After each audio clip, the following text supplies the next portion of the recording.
Mic check, mic check. Telephone we're live soon. Oh, I found it. There it is. All right. How do I go share? View mode, display. All right. I'll read mode. Big up everyone. Welcome to the Background Broadcast. I'm your host, Brother Raven. Telephone to telephone, we're live. Let me just find you the PDF that we use every week. That's right, every week we use this fantastic PDF without delay. Let's see if we can find it today. It's taking a long time. So I say, here we go. Window, boom, boom, boom, bam, bam, bam. All right, here we go. So welcome to Blackburn Broadcast. This is a very unique show. This show is a place where brothers and sisters, people of Black origin, African Black people come together to work on solutions, really. That's right. It's a show for the Black community, and where we come together and we use it to find solutions and to highlight issues and just to celebrate all good constructive stuff we can. Happy New Year to all the brothers and sisters tuning in the future time. And big up everyone who's tuning in now. And big up Brother Jeff as well.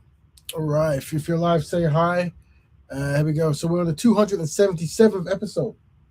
That's 277 attempts at trying to find constructive solutions for the Black community. Sounds great. All right. So let's start as we always start. Don't forget to follow the Black Betterment Building Instagram page if you can.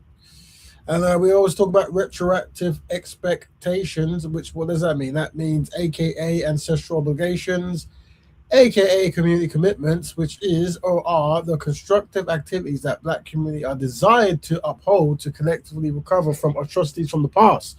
That's right. If you understand Black history, there's many times very constructive, good stuff. But unfortunately, a big part of of the history of the condition we're in, we haven't recovered from. So the question is, how could we do that? And how would your ancestors want you to behave? Well, we think this is called retroactive expectation. And that is, remember, the atrocities inflicted upon the ancestors and community in the past and present and behave in a way that reflects this. Very nice. Reconnect with Black people locally and globally and form networks and teach each other about different cultures. Repair Black community of historical trauma that causes self-hate challenges and health issues and rebuild the Black family, Black economics, and Black nations. There you go. So that's what retroactive expectations are, you see. So if we're always in a case study of this. I actually watched a very good film you should watch. What did I watch? I said I was gonna watch it. I said I'll let you know when I do it. It's was it Flower Moon? Something on the Flower Moon. It's basically about the in the Americas, the Indians and how who they marry impacts where their wealth goes. Very important film to watch. Very important film. We should do a case study on that. That film as well as the Rabbit Fence. I think it's called the Rabbit Fence. I need to get up to date with my film names, but very good case studies of people who behave in a way that isn't in their collective best interest, and they don't seem to know. But things seem to not be going the right way, and they can't really work it out. It's very helpful to Black people, you see. But we'll unpack that another time. All right. So triple tragedies. Yep, let's go through that. Double dilemma. So yes, we promote the lifestyle of Black Batman here, which is Black people continuously helping Black people on Black issues. That's right, it's a lifestyle, and that's what we promote here. So people ask, so how, what is the solution to all these challenges? And we say it is a lifestyle of continuously helping Black people, you see. And it's such a simple solution if you think about it. And if you don't think about it, it's simple as well. Just you formulate everything into a constructive action of a lifestyle and just make sure you're dedicated to it. So when you have to mention it, it's a lifestyle. There you go. A lifestyle continuously helping Black people whenever it's constructively possible. That's what we teach on this broadcast. Isn't that constructive? That's right. That's right indeed. Remember, this is a very constructive show, so it's not going to have the same kind of algorithm as all the other shows on the internet. So we have to be the word of mouth and we have to be the constructive continuators and all that good stuff. So that's what it is. When you come here, it's to find solutions and to be a constructive community member. That's right. All right. So where are we now? Don't forget, you can people like to jump in to have their opinions, but we always ask you to remember the 4D values.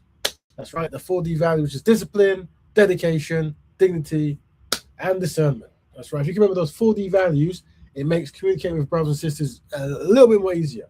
unfortunately, in certain situations, when we talk about certain topics, there is high anxiety prone behavioral patterns. So having a 4D value will make that communication slightly more easier. Oh yeah, that's right. Try to use geography terms if possible. I know brothers find this very hard. They find it very hard. Like, I can't communicate with my children or my grandma and not use derogatory terms. I know, but try. Just for a minute. Try for a bit, and maybe you can practice on this show. And if you're successful, then you can go to your house and not use derogatory terms on your family. Who knows? Might work. Never know. Right. So unfortunately, sometime around the New Year's, I can't remember the date. Unfortunately, the boxer Anthony Joshua is from Nigerian background. I think Igbo. I think it's Igbo. He was on a car accident. Unfortunately, two of his friends passed in this car accident. So yeah, we discussed that. I still don't know too much about it. I saw certain reports and I've downloaded some videos that I can listen to now. But it is most unfortunate, and that also spares us on to like Nigeria's poverty. We discussed the current living conditions in Nigeria. I suspect Nigeria is a wonderful country. It's got a big infrastructure and it's big potential, but there are challenges.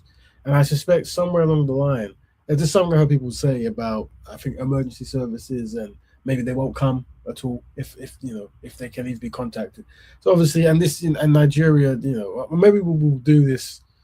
I mean, when we talk about black people and not recovering from past atrocities, if we look at certain nations and countries, there is a high population of obviously black-run countries that have not recovered. So they're still in quite a terrible condition, not to mention proxy wars that go on, as well as corruption, which is an issue we have to talk about, where money is coming, but it's not circulating around the nation as it should do.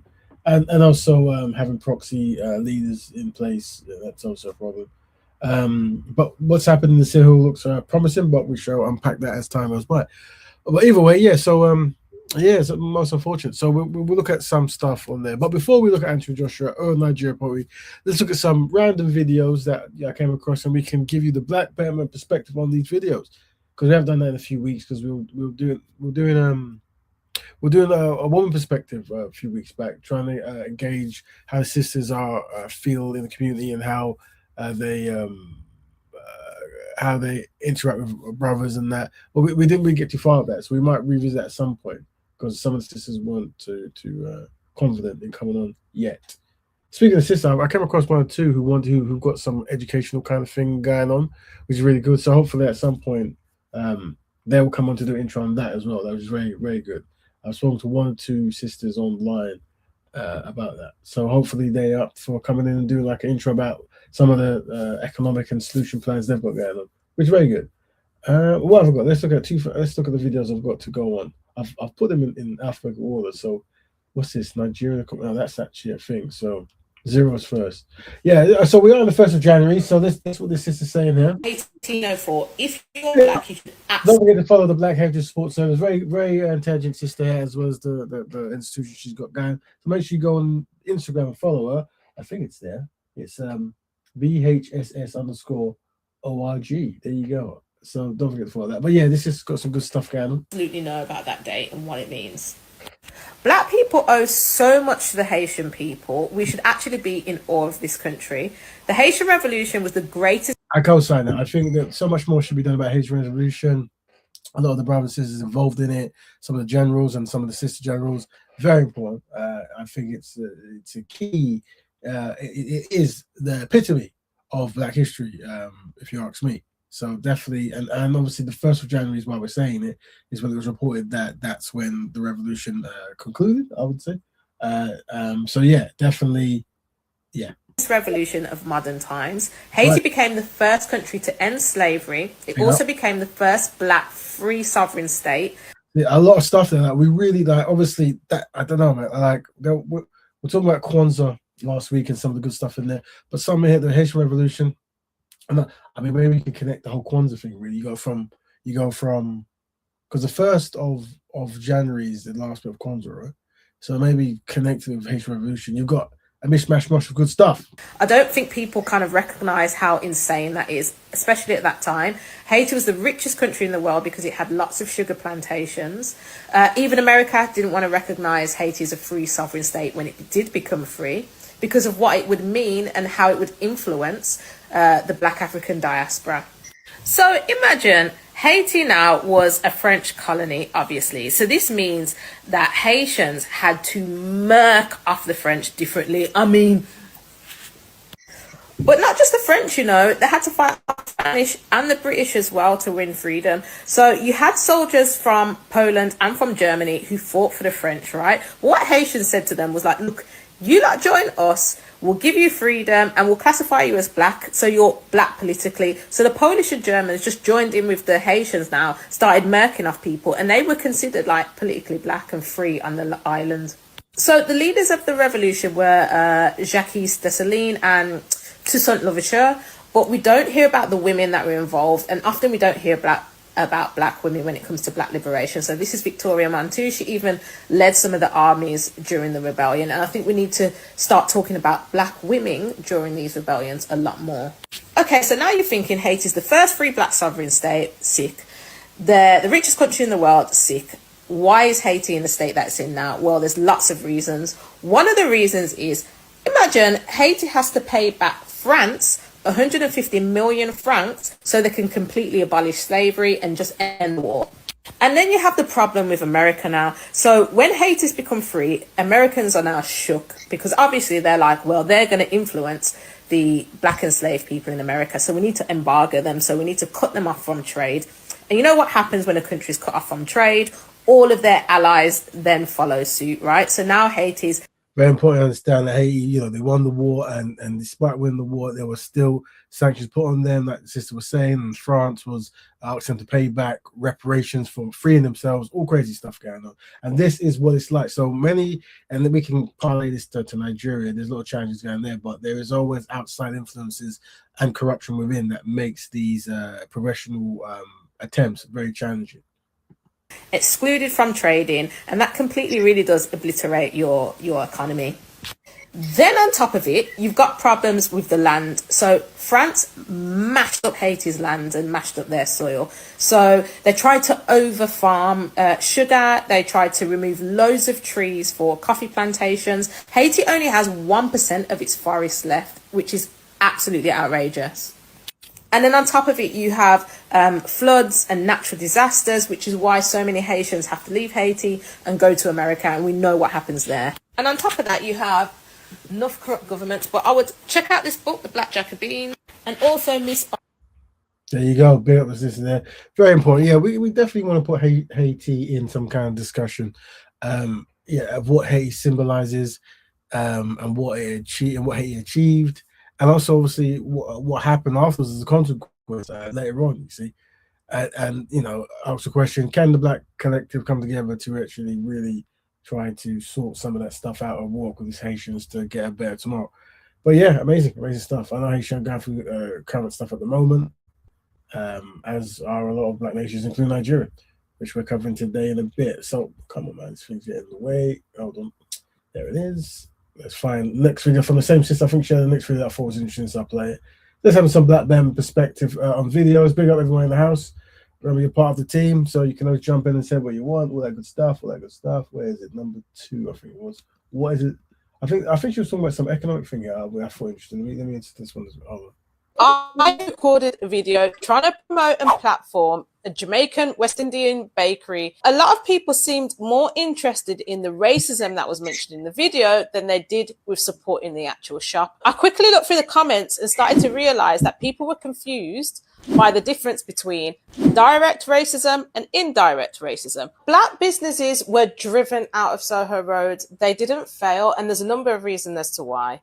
One is the overpolicing of the Black community. Another is an increase in rent and insurance premiums, which meant that a lot of businesses had to bootstrap or self-fund, and Black people were often denied loans. It's important to remember that West Indians couldn't even open bank accounts in the UK, which is why they had to have things like Partner. Another is that the local council would deny planning permissions to Black businesses. However, they would approve and prioritise planning permissions from food chains. I know that we're more familiar with direct racism, but you don't have to be called the N-word to experience racism. Direct racism is calling someone a racial slur, stereotyping someone. It's even saying that you don't want to serve someone in their restaurant because they're Black or because they're brown, etc. It's very overt.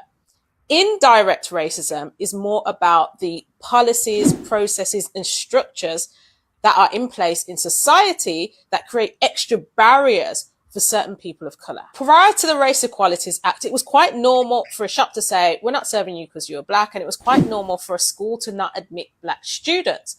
However, after the Race Relations Act was put in place, you couldn't overtly just do that because you could be taken to court. So what schools and organisations needed to do is create policies that would act as barriers for black people. So for example, if a school only wanted to admit white children, they would now create a policy that says, we don't admit children who wear their hair in locks. We don't allow afro hair. We don't allow braids or cane row. So they're not directly saying we don't want black children in our school, but they are making it a lot more difficult for those children to come to their school. And that's the type of racism that this bakery very good analysis there. owner was speaking about. She's being treated differently to the other businesses, not just by the other businesses, but also by the authorities and by the police. She's over-policed. She has extra checks, more checks than other businesses on the street.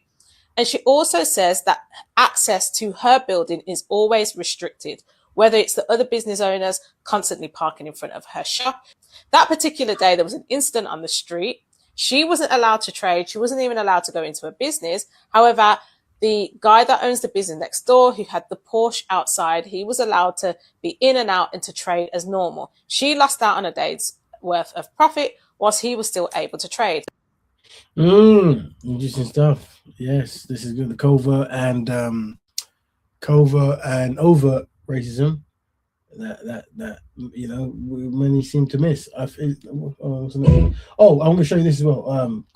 Before we move on, have you seen those videos where you know, AI is going crazy now? You know, it's moving very fast. But what they're doing is, you know, people, they take pictures with celebrities, and I think they scan their face in something like that, and then they walk around in this, you know, in the rendering next to their idols. But what they're doing now is they're doing historical figures and stuff. So I saw some people, historical and current figures as well. Some brothers. So look, see if you can name any of these ancestors. Well, I'm going to mute the video because I'm going to mute the music because I'm sure you can't have it. But see if you can name. Feel free to name. I don't want the music because I don't know if you can play it. But so this is, I suppose, some voice thing. There he is. There. Must be. I won't give it away. But if you can see anyone you recognize, that you know, and let me know what app they're using. It's probably the Google app, I'm sure, because Google's just released their thing. But yeah, you know, I'm sure you know who that is. If you don't, you should. But there are apps now where they're you can put who you want to meet. Maybe this might be a good exercise for kids. I don't know. Like having kids go around meeting constructive, well-to-do people of the past. That might be a thing. I'll look out for, because I like I said, I miss many things. So I don't know how quick this is coming, but this is good. And there was one more I saw some other guy do with hold on. Let's see. I want to say is this one. Yeah, this one was interesting as well. I mean, the music's quite. What I do in the next generation. So yeah, he's walking around. There's Marcus Garvey. I'll give away some of that. That is Marcus Garvey. Yeah, it is. There you go. I'll give away one of the first presidents of Ghana. Very important. He's going to look who he finds in Egypt. He's not from Egypt, well, not directly straight away, but this is the richest man of all time. Apparently, there he is. If you can see it, the richest man of all time. Good stuff. This brother was killed not too long ago, unfortunately. You should know this brother here. Revolutionized the country. Famous. You know who this is. But yeah, I thought this was cool. This brother, I saw they put this brother in a football stadium. Someone dressed up as him. I saw that there as well. This is a lot of us friends will know this brother here. But yeah, I thought it was really cool. I just thought it was interesting. So yeah, there it is. So I just thought that, and it ends with obviously right there. There you go. Very important brother. So stop that. So yeah, that's interesting. Yeah, maybe you know, you can get yourself to one yourself. Looks very interesting. Let me now open. We're gonna start the show officially. So now we've done the roundup of the weekly videos. Let's now start. So we're gonna approach the Anthony Joshua incident. It's very unfortunate, that the brother crashed. Let's see if we can. I don't know. You probably know more than me. So there's some videos I need to listen to get up to date. Let's see if this one's here. I'm hoping this is not a. There shouldn't be too much videos of a disturbing nature in it. This is him coming. They won't show the brothers who passed, but this is him being relieved. And I think people were shocked that he was being helped out and there was no support or no kind of ambulance, and the passers-by had to get involved. British Olympic boxer Anthony Joshua has been involved in a fatal car crash on a notorious highway in Nigeria. In a shocking and tragic turn of events, world-renowned heavyweight boxer Anthony Joshua has spoken out after a fatal car crash in Nigeria that has shocked fans around the world. The British boxing star was involved in a serious collision on the Lagos-Ibadan Expressway, a major highway in southwestern Nigeria. The accident claimed the lives of two of his close friends and team members, Sina Gami and Lateef Ayodele, and left Joshua shaken and hospitalized with minor injuries. The crash happened just days after Joshua scored a big knockout victory over Jake Paul, a high-profile bout that had put him back in the spotlight and on the path toward future fights, including a rumoured matchup with Tyson Fury. In the hours after the accident, footage and images circulated online showing Joshua dazed beside the wrecked vehicle, surrounded by concerned bystanders and emergency responders. Now, in his first public words since the tragedy, Anthony Joshua has issued a powerful and emotional statement that has stirred millions of fans. In it, he declared, "I will never return," reflecting deep grief. Did he say that? Is that I haven't seen. I don't know if he said that. I didn't know if he said that. Shock and a moment of personal pain no athlete should ever face. While his exact words continue to spread across social media, fans are struggling to make sense of what this means for his future in boxing, his connection to Nigeria, and how he will cope with the loss of friends and teammates so close to him. Now, this moment goes beyond sports. It is about loss, grief, identity, and the fragile nature of life, especially in places where road safety is a daily struggle and professional athletes are not immune to the realities millions of ordinary people face. The question now is not just whether Joshua will return to the ring, but how this tragedy will shape him, his legacy, and his relationship with Nigeria, the land of his heritage. In this video, we will explore what happened that day, who the victims were, how Joshua is coping, how fans and the boxing world have reacted, and what this could mean for his career and personal life. Let's dive in. On the day of the crash, Anthony Joshua was traveling along the Lagos-Ibadan Expressway, one of the busiest and most dangerous highways in Nigeria. This road connects Lagos, the country's commercial capital. Anyone been to Nigeria? Is this your experience when you go there? Like some of the cars and stuff, and is it? How do you feel when you drive in Nigeria? To several other major cities. Every day, thousands of cars, trucks, and buses use this route. Accidents here are common, and many of them are deadly. According to reports, Joshua was riding in a convoy with members of his team. The journey was supposed to be routine. There were no signs that anything unusual would happen, but within moments everything changed. The vehicle Anthony Joshua was in collided at high speed with another car. Witnesses say the impact was severe. The crash destroyed large parts of the vehicle and sent shockwaves through nearby traffic. People rushed toward the scene, some trying to help, others calling for emergency services. Sadly, 2 people did not survive the crash. They were not strangers. They were men who had been part of Joshua's inner circle, men who traveled with him, worked with him, and shared life on the road with him. Their deaths turned what should have been a normal trip into a life-changing tragedy. Anthony Joshua himself survived the crash, but he was visibly shaken. Videos from the scene showed him sitting quietly, injured but alive, clearly in shock. Those who saw him described a man struggling to process what had just happened. This was not the image of a boxing champion celebrating victory. This was a human being facing sudden loss. Emergency responders arrived and secured the area. The bodies of the victims were taken away, and Joshua was later treated for injuries that, while not life-threatening, added to the trauma of the moment. This crash quickly became headline news, not just because Anthony Joshua was involved, but because it highlighted a much deeper problem. Nigerian roads are dangerous.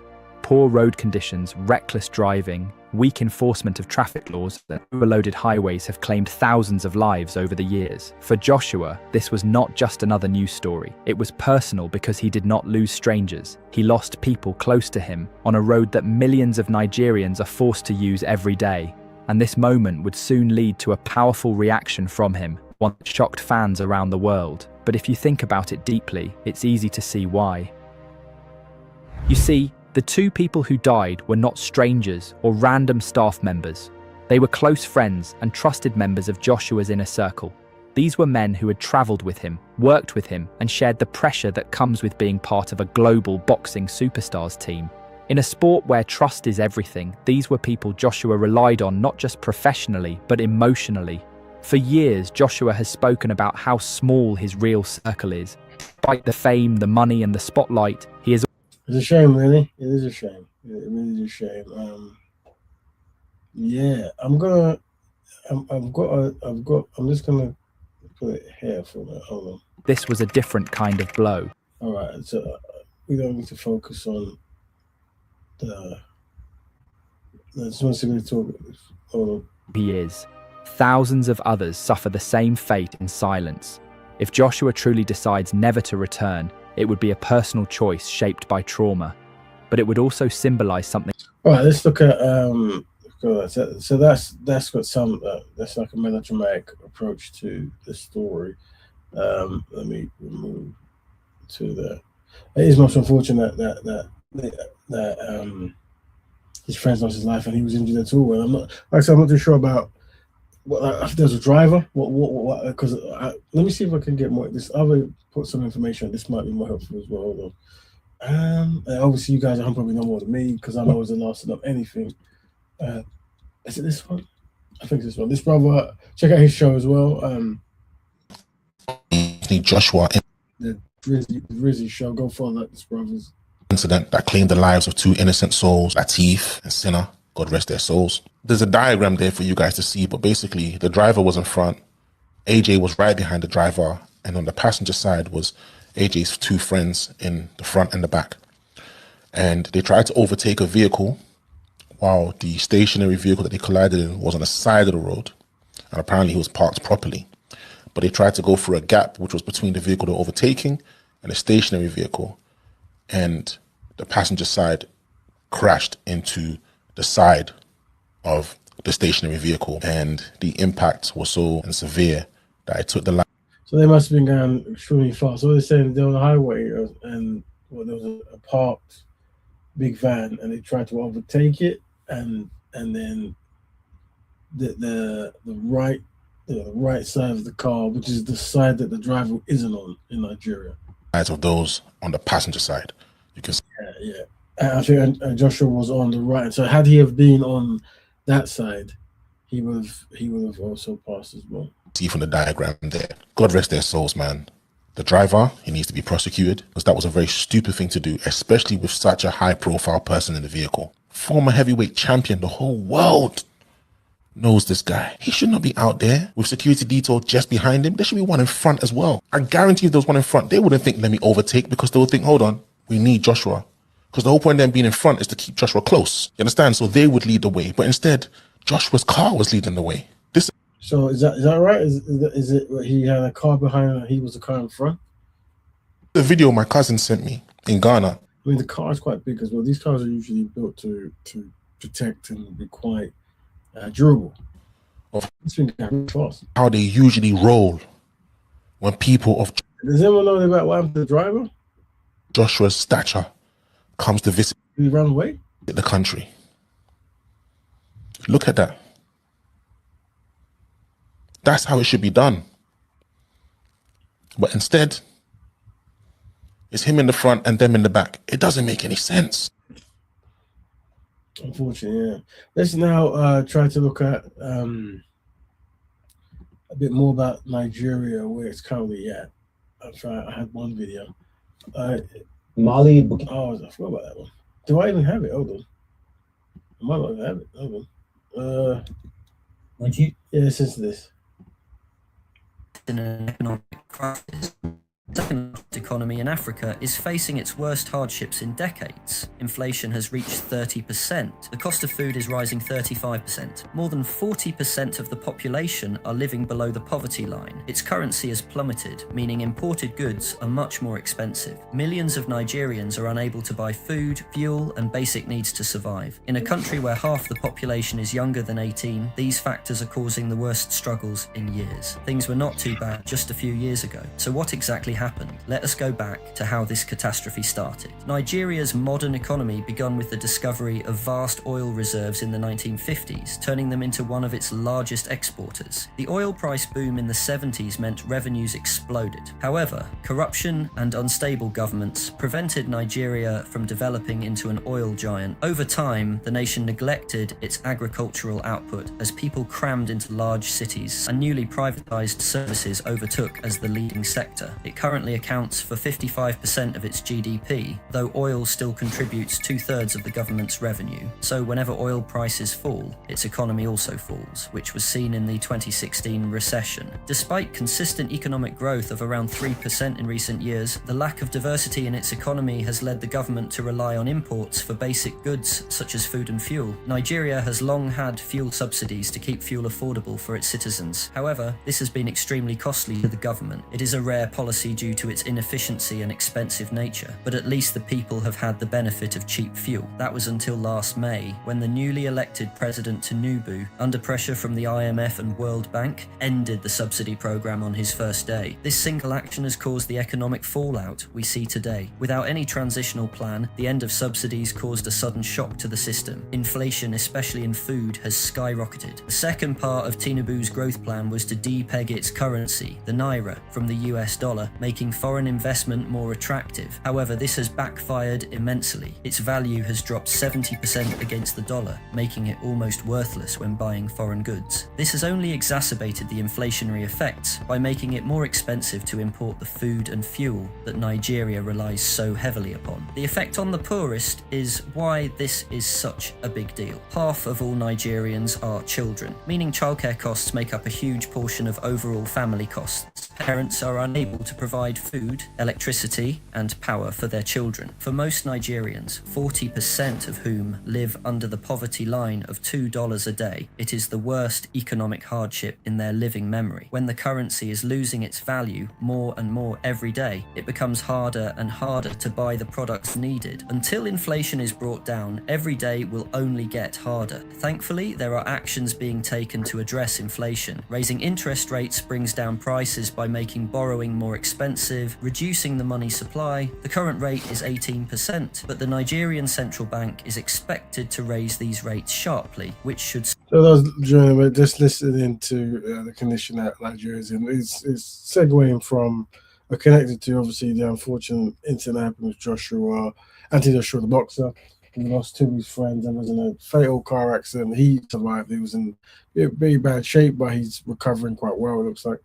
But and with this overall looking at, I guess, a country still yet to really develop past, what happened to them in the past and stuff. And yeah, we're just unpacking like where they are. Big up brother Dominic, bro. Big up all the brothers in the background as well. I've personally dealt with people in Nigeria, and it's really bad out there. No jobs and everything expensive. Yeah, with Nigeria, I know there's a lot of projects I do where I hire people from the Caribbean or Africa, or I've been there for some years, and the country that I find hardest to pay is Nigeria, as in to do basic like bank stuff. Like I have to have a special app, or maybe use Western Union. Was it Western Union was a solution? I don't know. I can't remember.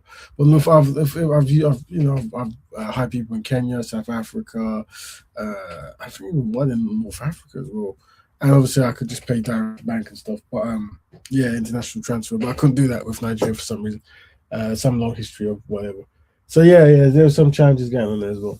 slowly but surely bring overall inflation down. Despite this, the government should bear responsibility for its lack of long-term planning. The reasoning behind the policies were theoretically sound. The growth rate was barely outpacing population growth. The subsidies were unsustainable, and removing them would free up much-needed funds. But the implementation has been a complete failure. There has been no evidence so far of using these funds for the poor. The lack of cushioning to recover from such a shock just shows Tinubu's incompetence. A phased introduction of subsidy removal would have softened the blow. Instead, he opted for shock therapy. As a result, he has thousands of protesters lining the streets to show their anger.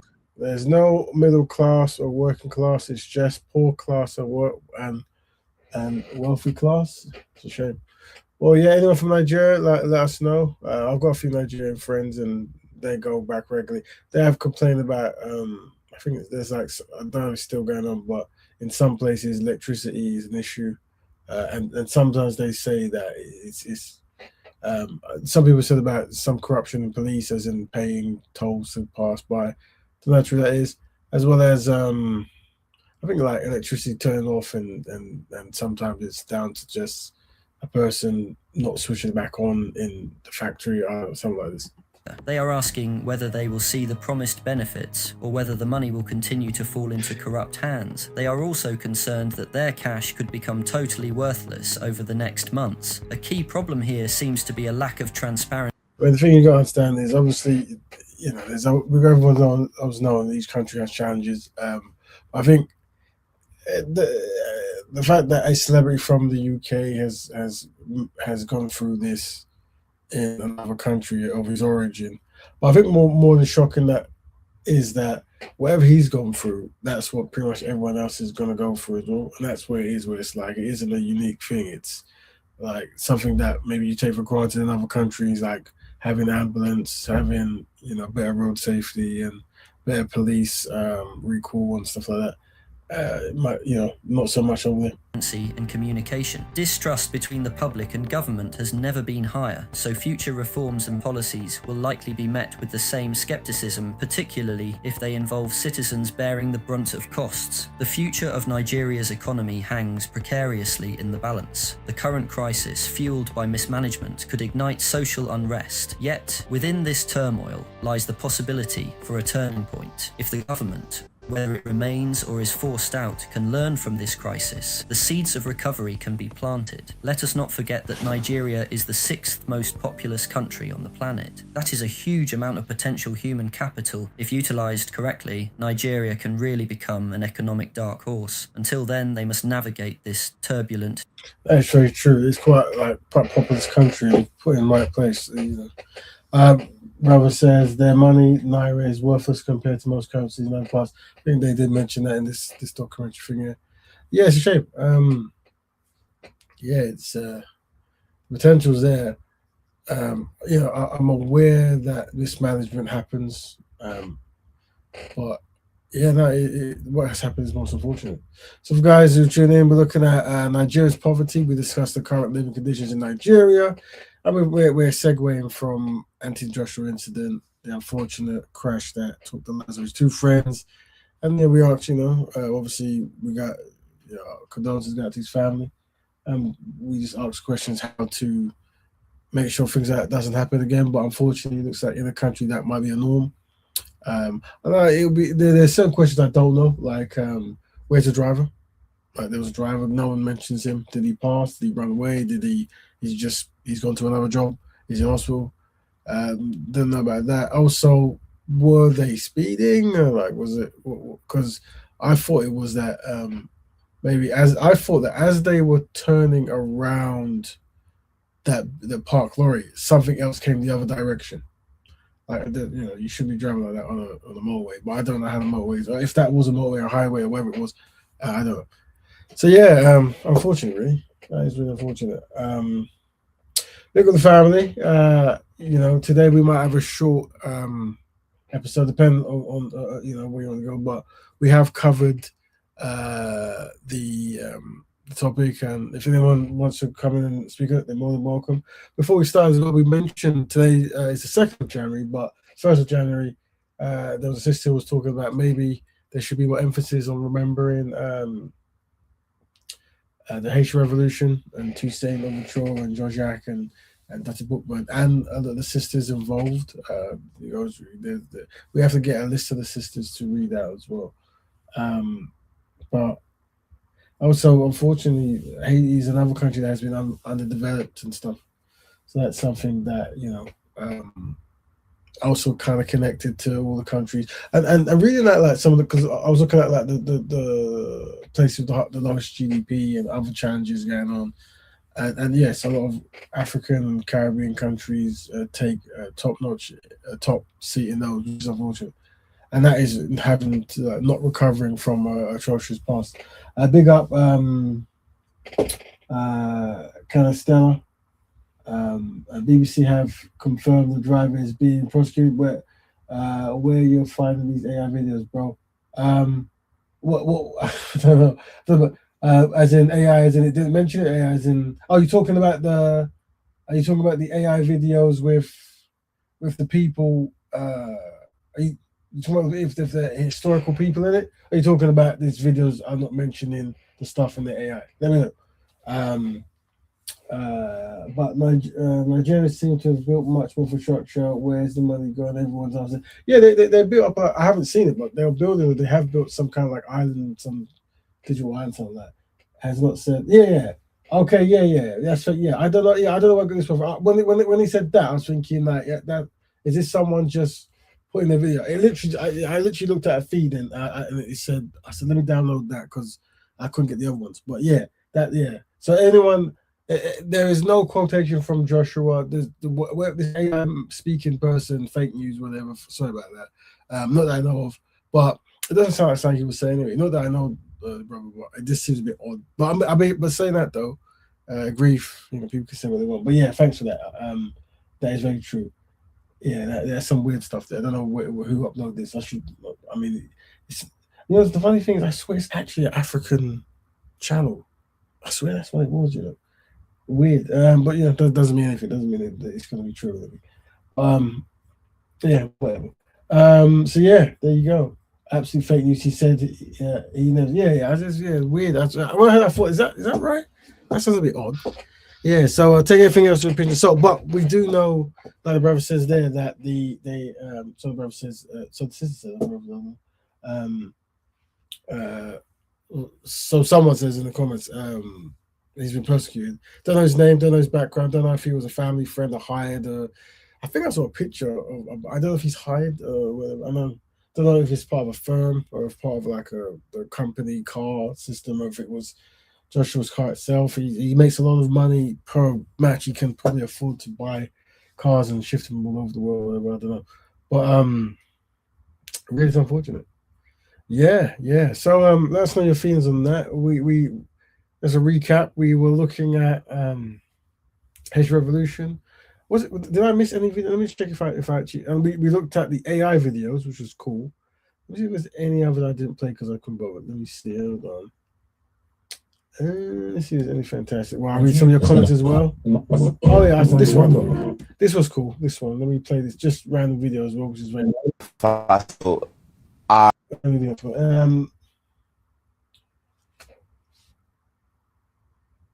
Okay, the name is, there's his name. I'm going to put this on there.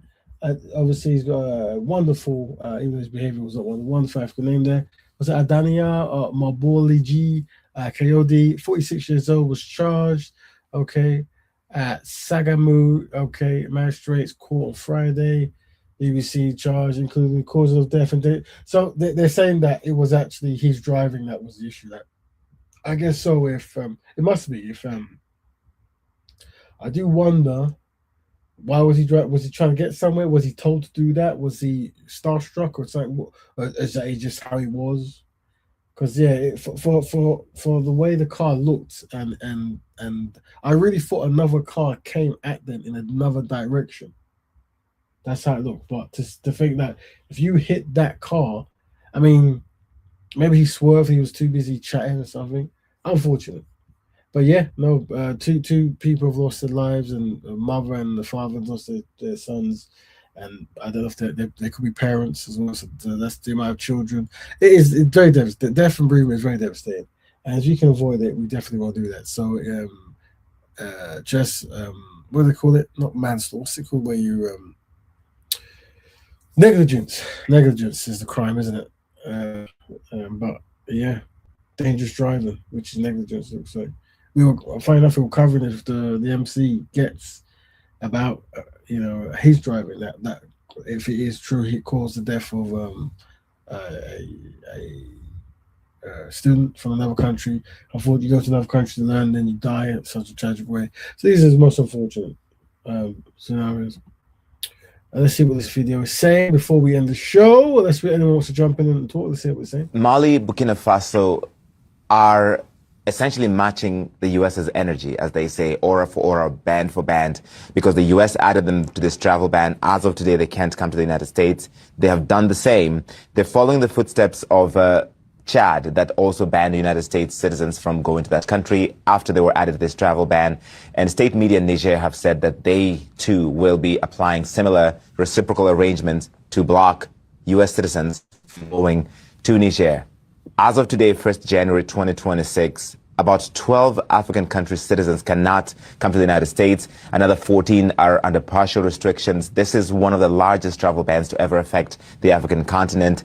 Almost half of all African nations' citizens cannot come to the United States without restrictions, and that is a large number. In the grand scheme of things, 67% of all these nations that are under these partial or full travel restrictions are in Africa. And that is why you see this criticism that this is a travel ban affecting mostly African and Muslim nations around the world. Part of some of the nations included in this are Syria, Laos. The Palestinian Authority issued passports were under the initial arrangement announced by the White House. So it covers around much of the global South. And it tracks with what President Trump has said, that he is interested in permanently pausing immigration from third world nations. Yeah, he did say that you prefer that people come from like Norway and Sweden, these kind of places, and none from really other, what he describes third world countries, or some he used other more graphic tones and words. Very deliberate. It's very deliberate behavioral pattern you're seeing from the White House. I also think that the World Cup, I don't know if that's going to impact, because I think because I'm looking at some of the bans, right? Haiti, 2 African nations joined Haiti and Iran on the ban list. So I think Iran and Haiti are in the World Cup. What's 2 African countries that is? Senegal and Cote. I only know the English. How do you say the English version of what is it? Oh, come on, hold on. What's the English version? I should learn the French, whatever. But well, yeah. Give me 14 seconds because it's gonna bug me if I can't remember. I can't pronounce it properly. Is it Ivory Coast? They probably. I shouldn't use that term, but yeah, Ivory Coast. That's how I knew it. I remember they had a football team, a rugby team, but yeah, they've been banned. Senegal was banned. Haiti's banned, and I think there might be some more coming up. If not already, I don't know. So that's crazy. You got a World Cup and people can't even go to watch the team, but I don't know how it's gonna. But yeah, Trump's doing some funny stuff. I remember the case study to do is when they're saying that the Europeans were the Boers in South Africa were being killed by farmers, and farmers were being attacked, and apparently this was not going on, but yet Donald Trump gave land and citizenship to South Africans to come and stay in America, which is very interesting, very telling. While the opposite is some people of Somali background being kicked out, other immigrants being kicked out. Very interesting. Very interesting case study to be done there. But yeah, anyway, family, look, we'll take the should we give another 10 minutes, really? Anyone, anything you want us to cover, anything you want to say? Remember, this is your show, family, so what you want to do. I was talking to a sister who was she wants me to go to an economic classroom that she does and some other people do, and I said, yeah, that sounds cool, but I said, if you like, you could come on the show and explain the economic teachings you've got and how it might benefit the Black community, And so yeah, so maybe next week or the week after, I don't know, we might start introducing some of those discussions. We'll see if the sister wants to do it. She's more than welcome. If you're listening now, sis, you can always do it. There you go.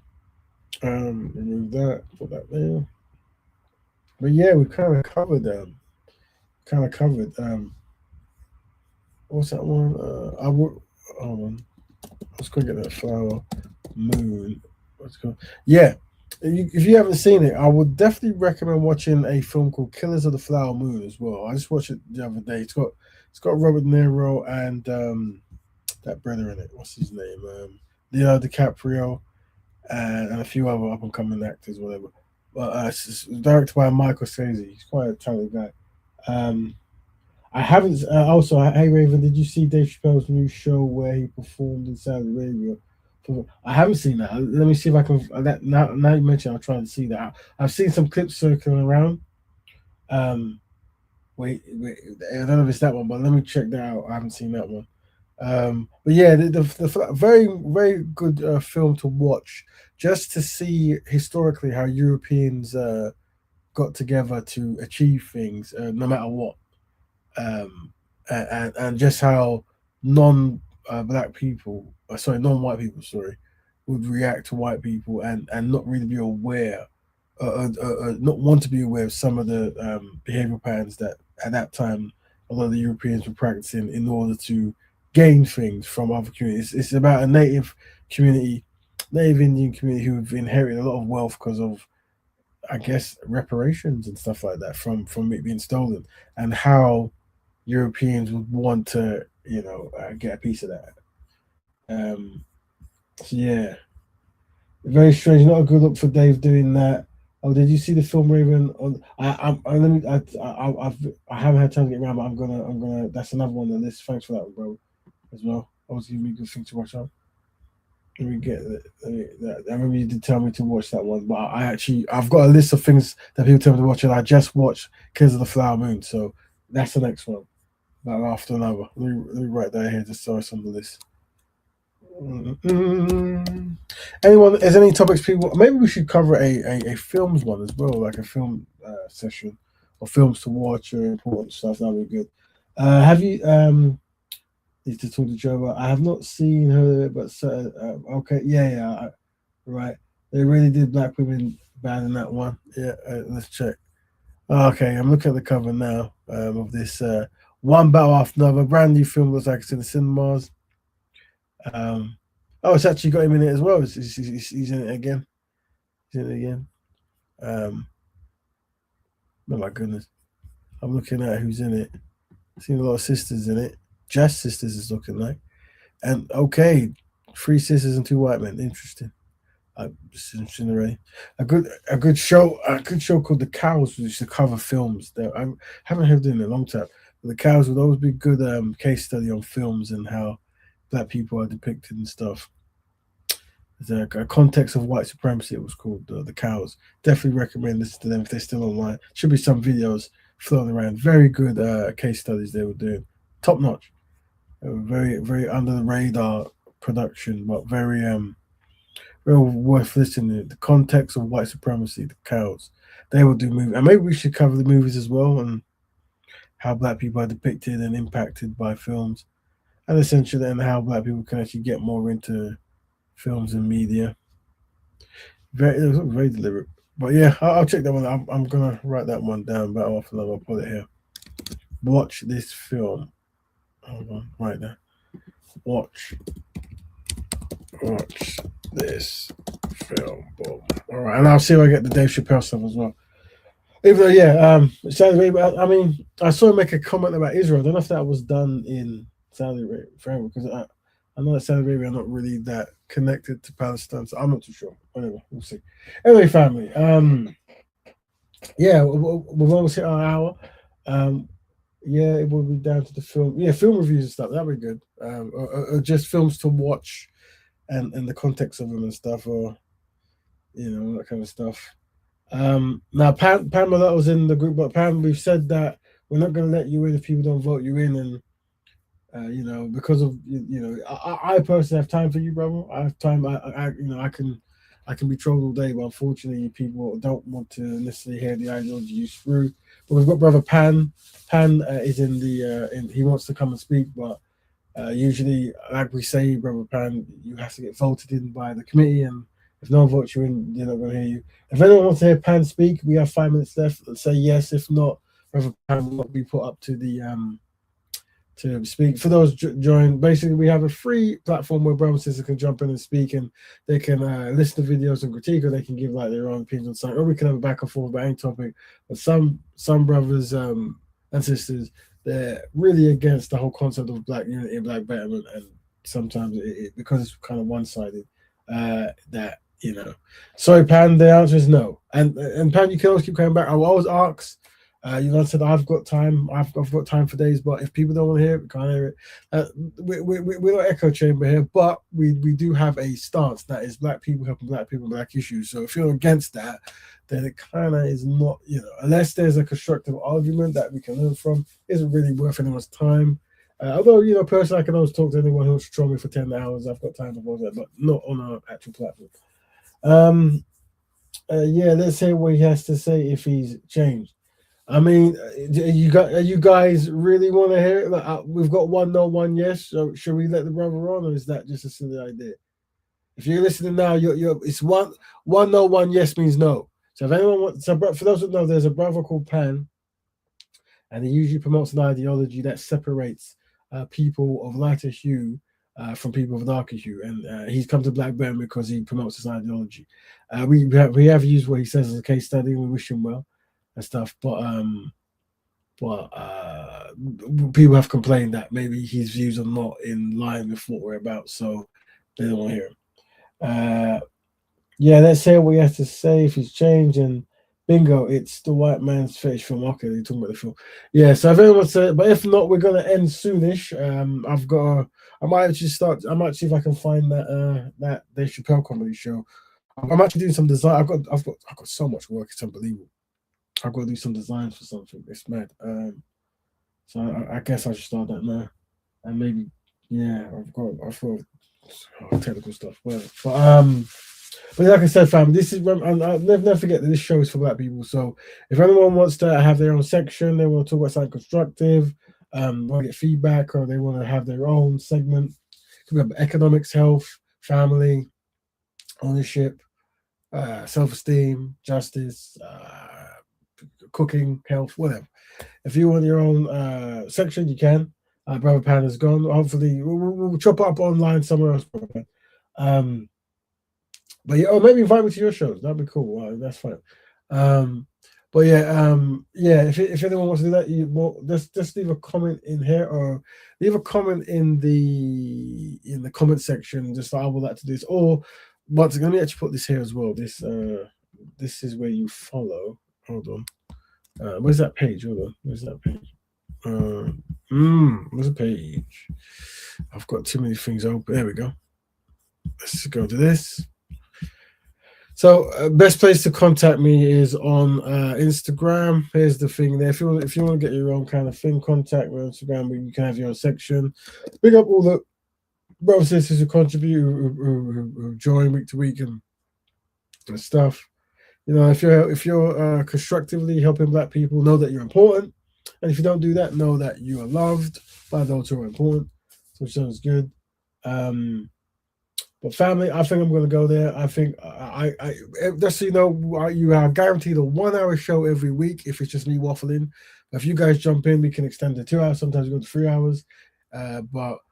Just let us know what you want us to talk about. You can always leave a message like, can you cover this? Also request like cover this, cover movie stuff, we can do all that as long as I have enough time, and I can do it myself, and you guys can jump in. It is for the community, but feel free to do that. But if not, bye to everyone. Black Betterment to all Black Betterment. Hope you have a fantastic week, and I'll check you next week, and maybe we might be doing a topic if you push it forward. Let's go. Have a good one, family. We're gone. That's right.